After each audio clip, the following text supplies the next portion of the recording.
നമസ്കാരം. വിദ്വേഷ പരാമർശം തുടർക്കഥയാക്കിയ പി.സി. ജോർജിനെതിരെ വീണ്ടും പരാതി.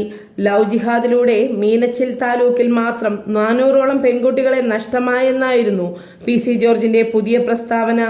ക്രിസ്ത്യാനികൾ അവരുടെ പെൺമക്കളെ 24 വയസ്സാകുമ്പോഴേക്ക് വിവാഹം കഴിച്ചയക്കണമെന്നും അദ്ദേഹം ആവശ്യപ്പെട്ടു. പ്രസംഗത്തിന്റെ വീഡിയോയും സോഷ്യൽ മീഡിയയിൽ പ്രചരിക്കുന്നുണ്ട്. പാലായിൽ നടന്ന KCBCയുടെ ലഹരി വിരുദ്ധ പരിപാടിയിൽ വിദ്വേഷ പരാമർശം നടത്തിയതിലാണ് യൂത്ത് ലീഗ് പ്രവർത്തകരാണ് പരാതി നൽകിയത്. ഈരാറ്റുപേട്ട യൂത്ത് ലീഗ് പ്രവർത്തകരാണ് സ്റ്റേഷനിലെത്തി പരാതി നൽകിയിരിക്കുന്നത്. 22-23 വയസ്സാകുമ്പോൾ പെൺകൊച്ചിനെ കെട്ടിച്ചു വിടേണ്ട മര്യാദ കാണിക്കേണ്ടേ? ക്രിസ്ത്യാനി എന്തിനാണ് 25-30 വയസ്സ് വരെ പെൺകുട്ടികളെ കെട്ടിക്കാതെ വയ്ക്കുന്നതെന്നും പി.സി. ജോർജ് ചോദിച്ചു. ഇന്നലെയും ഒരു കൊച്ചു പോയി, 25 വയസ്സ്. ഇന്നലെ രാത്രി 9:30 പോയത്. 25 വയസ്സ് വരെ ആ പെൺകൊച്ചിനെ പിടിച്ചുവെച്ച അപ്പനിട്ട് അടി കൊടുക്കണ്ടേ? എന്താ ആ പെൺകൊച്ചിനെ കെട്ടിക്കാതിരുന്നേ? നമ്മൾ ചർച്ച ചെയ്യേണ്ട പ്രശ്നമാണിതെന്നും പി.സി. ജോർജ് പറഞ്ഞു. എന്നാൽ ദിവസങ്ങൾക്ക് മുൻപാണ് വിദ്വേഷ പരാമർശത്തെ തുടർന്ന് പി.സി. ജോർജിനെ രാഷ്ട്രീയത്തിൽ തുടരാൻ അർഹതയില്ലെന്ന് ഹൈക്കോടതി വിമർശിച്ചത്. യൂത്ത് ലീഗ് നൽകിയ പരാതിയിലാണ് ഈരാറ്റുപേട്ട പോലീസ് ജാമ്യമില്ലാ വകുപ്പ് പ്രകാരം ജോർജിനെതിരെ കേസെടുത്തത്. കോട്ടയം അഡീഷണൽ സെഷൻസ് കോടതിയും ഹൈക്കോടതിയും പി.സിയുടെ മുൻകൂർ ജാമ്യാപേക്ഷ തള്ളുകയായിരുന്നു. കഴിഞ്ഞ ദിവസം ജോർജിന്റെ മുൻകൂർ ജാമ്യാപേക്ഷ തള്ളിയിരുന്നു. കടുത്ത നിരീക്ഷണങ്ങളോടെയാണ് ഹൈക്കോടതി ജാമ്യാപേക്ഷ തള്ളിയത്. പ്രഥമ ദൃഷ്ട്യാ മതവിദ്വേഷത്തിനെതിരായ കുറ്റം നിലനിൽക്കും. പൊതുമധ്യത്തിൽ മാപ്പ് പറഞ്ഞ് കുറ്റകൃത്യത്തെ ലഘൂകരിക്കാനാവില്ല. വർഷങ്ങൾ ജനപ്രതിനിധിയായിരുന്ന ഒരാളുടെ പരാമർശങ്ങൾ സമൂഹം കാണുന്നുണ്ട്.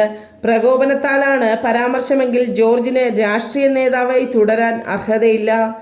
ഭരണഘടനാ ആശയമായ മതേതരത്വത്തെ അപകടത്തിലാക്കുമെന്നാണ് പി.സി. ജോർജിന്റെ പരാമർശമെന്നും കോടതി നിരീക്ഷിച്ചിരുന്നു. നേരത്തെ കോട്ടയം ജില്ലാ കോടതി ജാമ്യാപേക്ഷ തള്ളിയതിന് പിന്നാലെയാണ് ജോർജ് ഹൈക്കോടതിയെ സമീപിച്ചത്. ജനുവരി 6-ന് ജനം ടിവിയിൽ നടന്ന ചർച്ചയിലാണ് BJP നേതാവ് ജോർജ് വിദ്വേഷ പരാമർശം നടത്തിയത്. ഇന്ത്യയിലെ മുസ്ലിങ്ങൾ മുഴുവൻ വർഗീയവാദികളാണ്.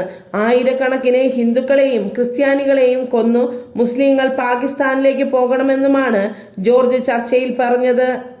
കുഞ്ഞാലിക്കുട്ടി, KT ജലീൽ, SDPI, ജമാഅത്തെ ഇസ്ലാമി എന്നിവരെല്ലാം ചേർന്ന് പാലക്കാട് BJPയെ തോൽപ്പിക്കാൻ ശ്രമിച്ചു.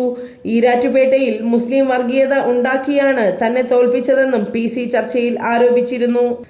ചാനൽ ചർച്ചയിൽ മുസ്ലിം വിരുദ്ധ പ്രസ്താവനകൾ നടത്തിയതിനെതിരെ രജിസ്റ്റർ ചെയ്ത കേസിൽ ജോർജ് നൽകിയ മുൻകൂർ ജാമ്യ ഹർജിയിലാണ് കോടതിയുടെ വാക്കാൽ നിരീക്ഷണം. മുസ്ലിം ലീഗ് പ്രതിനിധി പ്രകോപിച്ചതിനെ തുടർന്ന് മറുപടി നൽകിയപ്പോൾ സംഭവിച്ച നാക്കുപിഴയാണിതെന്നും ബോധപൂർവമല്ലെന്നുമാണ് ഹർജിക്കാരന്റെ വാദം.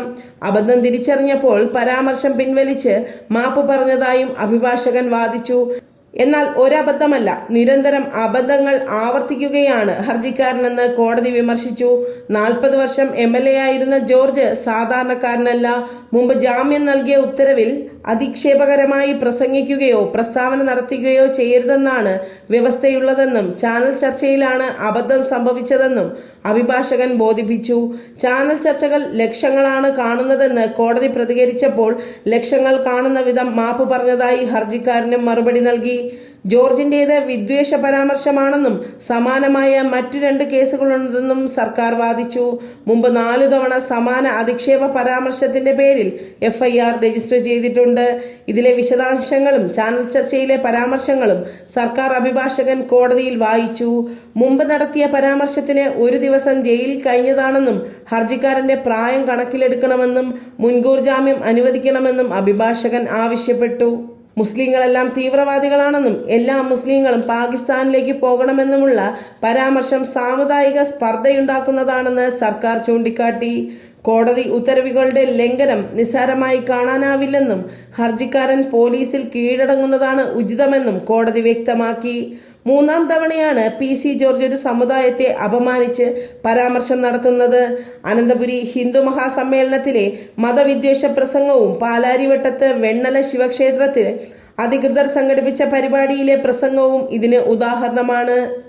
ഏപ്രിൽ 29 ഹിന്ദു മഹാപരിഷത്ത് തിരുവനന്തപുരത്ത് വെച്ച് നടത്തിയ അനന്തപുരി ഹിന്ദു മഹാസമ്മേളനത്തിൽ വെച്ചാണ് PC ജോർജ് മതവിദ്വേഷ പ്രസംഗം നടത്തിയത്.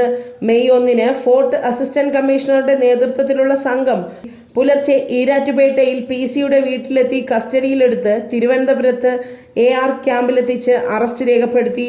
ജാമ്യമില്ലാ വകുപ്പുകൾ ചുമത്തിയാണ് അറസ്റ്റ് രേഖപ്പെടുത്തിയത്. വർഗീയ വിദ്വേഷം ഉണ്ടാക്കാൻ ശ്രമിച്ചതിന് 153A, സമൂഹത്തിൽ ഭീതി വിതയ്ക്കും വിധം സംസാരിച്ചതിന് 295A എന്നീ വകുപ്പുകൾ ചുമത്തിയായിരുന്നു അറസ്റ്റ്. പ്രസംഗത്തിലുടനീളം മുസ്ലിം സമുദായത്തെ വർഗീയമായി അധിക്ഷേപിക്കുകയും ബോധപൂർവം വർഗീയ ചേരിതിരിവ് സൃഷ്ടിക്കാൻ ശ്രമിക്കുന്നതായുമായിരുന്നു പരാതി.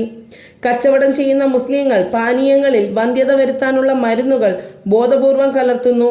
മുസ്ലിങ്ങൾ അവരുടെ ജനസംഖ്യ വർദ്ധിപ്പിച്ച് ഇതൊരു മുസ്ലിം രാജ്യമാക്കി മാറ്റാൻ ശ്രമിക്കുന്നു തുടങ്ങിയ വളരെ ഗൗരവപരമായ പരാമർശങ്ങളാണ് PC ജോർജ് അന്ന് നടത്തിയിരുന്നത്. അറസ്റ്റ് ചെയ്തതിനെ തുടർന്ന് മജിസ്ട്രേറ്റിന് മുന്നിൽ അന്ന് തന്നെ ഹാജരാക്കിയെങ്കിലും പോലീസിന്റെ വാദം തള്ളി മജിസ്ട്രേറ്റ് PC ജോർജിന് ജാമ്യം അനുവദിക്കുകയായിരുന്നു. മജിസ്ട്രേറ്റിന് മുന്നിൽ ഹാജരാക്കുന്ന വേളയിൽ സർക്കാരിന് വേണ്ടി പബ്ലിക് പ്രോസിക്യൂട്ടർ ഹാജരാകാത്തത് വിവാദമായിരുന്നു. ജാമ്യം ലഭിച്ച് പുറത്തുവന്ന PC ജോർജ് തന്റെ പരാമർശങ്ങളിൽ ഉറച്ചു നിൽക്കുകയാണെന്ന് മാധ്യമങ്ങളോട് പറഞ്ഞ് വീണ്ടും വിവാദത്തിന് തിരികൊളുത്തി. നേരത്തെ തിരുവനന്തപുരം ഫോർട്ട് സ്റ്റേഷനിലും പാലാരിവട്ടം സ്റ്റേഷനിലുമുള്ള സമാന കേസുകളിൽ ഹൈക്കോടതിയിൽ നിന്ന് ജാമ്യമെടുത്തിരുന്നു. ഇത്തരം പ്രസ്താവനകൾ ആവർത്തിക്കരുതെന്ന് ജാമ്യം നേടിയപ്പോൾ തന്നെ ഹൈക്കോടതി ഉത്തരവുണ്ടായിരുന്നതാണ്. ഇതിനുശേഷമാണ് വീണ്ടും വിദ്വേഷ പരാമർശം നടത്തി അറസ്റ്റ് ചെയ്യപ്പെട്ടത്. ശേഷം പുറത്തിറങ്ങിയ PC വീണ്ടും വിദ്വേഷ പരാമർശം നടത്തുകയായിരുന്നു.